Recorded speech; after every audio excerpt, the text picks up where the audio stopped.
Hello everyone.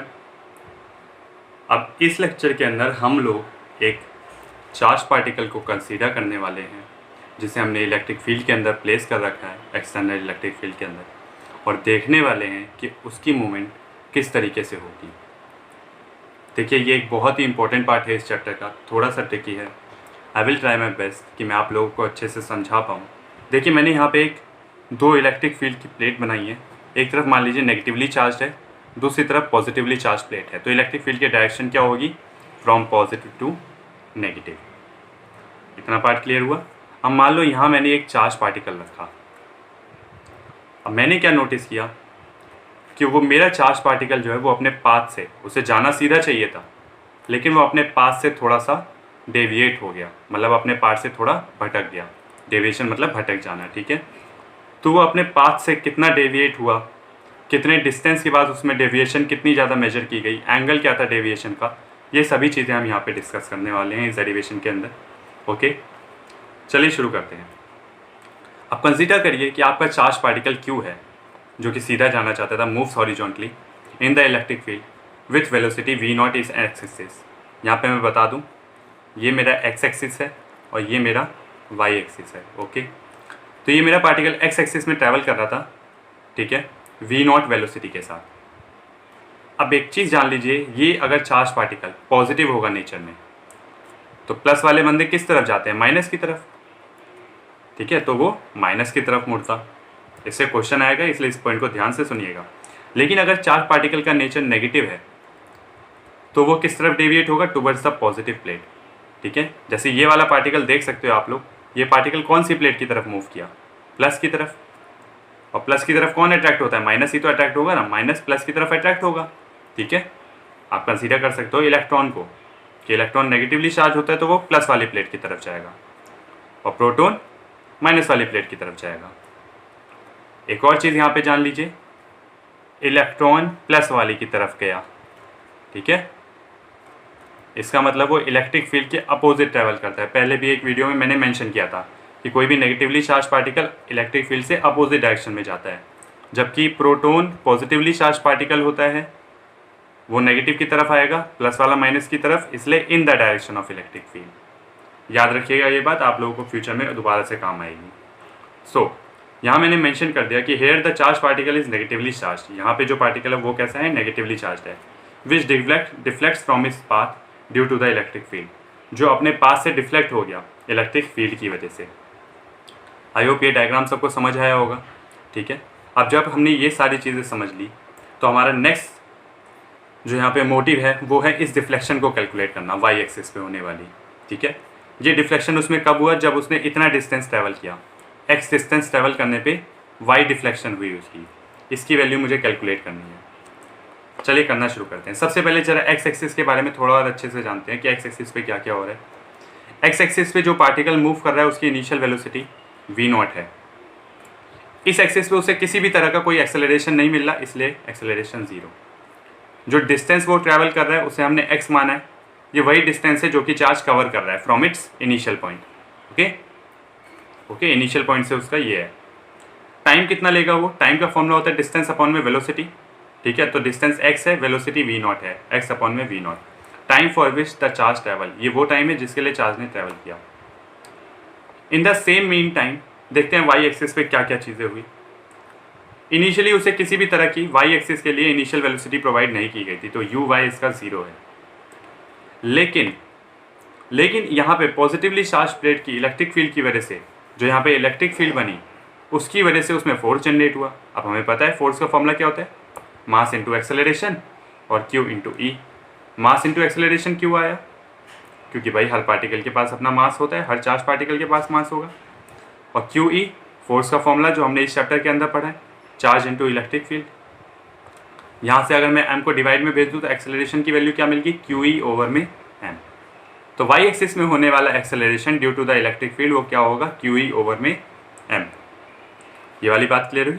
चलिए, distance S Y पे जो डिस्टेंस हुआ, डिस्टेंस ट्रैवल किया, उसको हमने वाई से रिप्रेजेंट किया। और ये वाई किसको शो करता है? The deviation from the horizontal path after the particle travel, ठीक है, x distance in time T. मतलब ये चीज़ दिखा रहा है कि उसे जिस रास्ते पे जाना चाहिए था वो उससे कितना भटक गया जब वो t टाइम के लिए ट्रैवल किया x डिस्टेंस। मतलब अगर उसे 4 मीटर सीधा चलना था तो 4 मीटर चलने के बाद, ठीक है, हॉरिजॉन्टली जब उसने 4 मीटर का डिस्टेंस ट्रैवल किया उतने में वो अपने पाथ से भटक के कितना साइड में आ चुका था। ओके, टाइम अभी भी सेम है, सेम मीन टाइम मैंने बोला है, तो x/v0। अब हमें कैलकुलेट किसकी वैल्यू करनी है, y की। चलिए करना शुरू करते हैं। भाई हम लोगों ने फॉर्मूला यूज़ किया जो हमने क्लास 11th में पढ़ा था, S=ut+12 AT²। Okay, y axis के लिए मैं सब कुछ y के टर्म में रख रहा हूँ, t x और y दोनों के लिए कॉमन है इसलिए कोई ज़रूरत नहीं है। ठीक है, इनिशियल वेलोसिटी y 0 रखी गई थी, ठीक है, इसलिए पूरा टर्म 0 हो गया। हाफ ay कितना था, QE/m, और टाइम कितना है, x/v0। ओके, बस आपका पहला पार्ट क्लियर हो गया। y की वैल्यू कितनी निकली, हाफ QEm/x² का square. This thing is clear. चलिए, अगर ये पार्ट भी क्लियर हो गया तो मैं थोड़ा सा इसको और कंपेयर करना चाहूँगा एक इक्वेशन से, y=cx²। ये आप लोग मैथ्स के अंदर पढ़ेंगे, शायद पढ़ भी लिया हो बहुत सारे बच्चों ने, कि ये पैराबोला की इक्वेशन होती है। ठीक है, इसलिए हम हमेशा किसी भी क्वाड्रेटिक इक्वेशन का कर्व ऐसा बनाते हैं। ठीक है, तो यहाँ पे भी ज़रा ध्यान से देखें कि ये जितना भी टर्म है, अगर मैं अभी y और x के बीच में ग्राफ प्लॉट करना चाहूँ, ठीक है, तो बचा हुआ सारा का सारा टर्म कांस्टेंट निकला। इट मीन्स जो मेरा पार्टिकल ट्रैवल करेगा, यू कैन सी हेयर, जो मेरा ये पार्टिकल ट्रैवल करेगा वो कैसा करेगा, एक पैराबोलिक पाथ बनाता हुआ जाएगा। ठीक है, एक पैराबोलिक पाथ क्रिएट होगा यहाँ पे। ओके, समझ आ गया सबको? पैराबोला सबको समझ आता है ना, सीधी लाइन नहीं है, ऐसे है। ओके, दिस इज कर्व, एक कर्व फॉर्म होगा। ठीक है, तो इसने मेंशन कर दिया कि path of a charge particle is parabolic in nature. Okay, तो भाई हमारा पहला काम खत्म हुआ, हमने डिफ्लेक्शन कैलकुलेट करने का तरीका सीख लिया है। सेकेंड थिंग, अब हम जो निकालना चाहते हैं वो हम निकालना चाहते हैं एंगल ऑफ डेविएशन, कि वो अपने पाथ से कितना डेविएट हुआ था। ऐसे किया था ना, तो कितना डेविएट हुआ अपने पाथ से, अब हम ये चीज़ निकालना चाहते हैं। tan थीटा क्या होता है, perpendicular upon base vy/vx, velocity at y axis, final velocity at y axis and final velocity at x axis. ऐसा आप लोगों ने पहले प्रोजेक्टाइल के अंदर भी कर रखा है क्लास 11th के प्रोजेक्टाइल मोशन में। ठीक है, ये बिल्कुल उसी की तरह बेस्ड है। ठीक है, यहाँ पे भी आप मोशन की ही स्टडी कर रहे हैं। बिकॉज सबसे पहले vy कैलकुलेट करने की कोशिश करते हैं। यहाँ पे पुट करने के लिए vy के लिए इक्वेशन ली मैंने uy+ayt, v=u+at वाली। ठीक है, uy इनिशियल मैंने बताया था 0 ले रखा है, ay QE/m, और टाइम क्या है, x/v0। यहाँ से हमने vy कैलकुलेट किया। सेम इक्वेशन हमने x एक्सिस के लिए अप्लाई की, ux+ax थी, ux v0 था, जबकि इनिशियल x एक्सिस पे किसी तरह का कोई एक्सेलरेशन नहीं मिला था उसे। ठीक है, कोई एक्सेलरेशन प्रोवाइड नहीं किया गया था, इसलिए उसका एक्सेलरेशन 0 था, ओवरऑल टर्म 0 हुआ। इसलिए x एक्सिस की वेलोसिटी क्या निकल के आई है, फाइनल वेलोसिटी भी v0 ही थी। ठीक है, चलिए अब करना क्या है, tan थीटा निकालने के लिए vy/vx करना है। ये मैंने vy की वैल्यू पुट की, डिवाइडेड बाय vx, v0। अब देख लीजिए ओवरऑल क्या होगा, थीटा इधर है, tan उधर गया तो tan इनवर्स बन गया, और सारे टर्म एक साथ लिखे गए तो कुछ ऐसा बना, QEx/mv0 का स्क्वायर। चलिए, मेरे ख्याल से आप लोगों को ये पूरा समझ में आया होगा क्या क्या चीज़ें इंपॉर्टेंट है। सबसे पहले जो सबसे इंपॉर्टेंट पार्ट वो ये है कि आपको हर एक चीज़ के बारे में पता हो कि नेगेटिव वाला पॉजिटिव की तरफ जाएगा, पॉजिटिव वाला नेगेटिव की तरफ जाएगा, negative opposite direction electric field के, positive same direction of electric field. जब आप ये बात समझ जाएंगे तब आप y कैलकुलेट करेंगे। y कैलकुलेट करने के लिए बिल्कुल आप इक्वेशंस ऑफ मोशन का यूज़ करेंगे, जिसके लिए पहले आप सारे टर्म्स को समझेंगे। जैसे ही आपको ये सारे टर्म्स क्लियर हुए कि हर एक के लिए मैंने वो वैल्यू क्यों ली, आप इनका यूज़ करेंगे। S=ut+12at का स्क्वायर करके आप y फाइंड करेंगे। जब आपको ये इक्वेशन मिलेगी आपको उससे पता चलेगा कि इसका पाथ कैसा होगा, कर्व पाथ होगा, पैराबोलिक पाथ होगा। ठीक है, y=cx² की इक्वेशन से कंपेयर करने के बाद जब आपको ये समझ आएगा तो आप अपना नेक्स्ट टास्क कंप्लीट करेंगे, और वो चीज़ क्या है, एंगल ऑफ डेविएशन निकालना, जिसके लिए tan थीटा vy/vx, v क्या है, फाइनल वेलोसिटी वाला टर्म। ये भी आप v=u+at की मदद से कैलकुलेट करेंगे, डिवाइड करेंगे तो आपको एंगल ऑफ डेविएशन भी मिल जाएगा। आई होप ये चीज़ आपको क्लियर हुई हो। Let us see a numerical. अब अगर हम इसके न्यूमेरिकल को स्टडी करें तो यहाँ पे मैंने बहुत डायरेक्ट न्यूमेरिकल ले रखा है। ठीक है, आप एक एक करके चीज़ों को पहचानना शुरू करिएगा।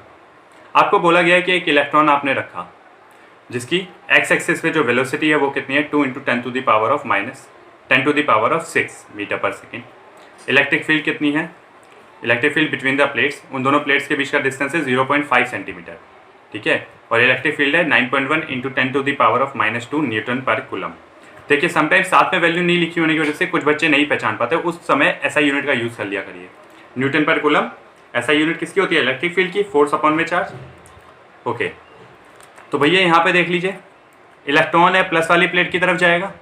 देखो एक तरफ से शुरू करना है, दूसरी तरफ जाना है, ठीक है, क्योंकि इलेक्ट्रॉन है माइनस है इसलिए प्लस की तरफ गया। उसने टोटल कितना डिस्टेंस ट्रेवल किया, जितना इन दोनों प्लेट के बीच का डिस्टेंस था 0.5 सेंटीमीटर। तो ये था उसका डिफ्लेक्शन, ठीक है। आगे बढ़े, इलेक्ट्रॉन का मास 9.1 10⁻⁻31 kg, इलेक्ट्रॉन पे चार्ज 1.6 10⁻⁻19। डिफ्लेक्शन मैंने बता ही दिया 5 × 10⁻⁻³ मीटर। इलेक्ट्रिक फील्ड भी गिवन है और एक्स एक्सिस की वेलोसिटी भी गिवन है। आपको सारे के सारे टर्म्स गिवन है, ठीक है। यहाँ पे अब आपको y भी गिवन है, q भी गिवन है, e भी गिवन है। आपको निकालना क्या है, आपको बेसिकली यहाँ x निकालना है कि उसने टोटल पाथ कितना कवर किया, ठीक है, कि कितने डिस्टेंस के बाद जाके स्ट्राइक करेगा। इनिशियल पॉइंट से यही तो होता है ना x, कि कब जाके स्ट्राइक कर जाएगा। तो हमें ये कैलकुलेट करना है।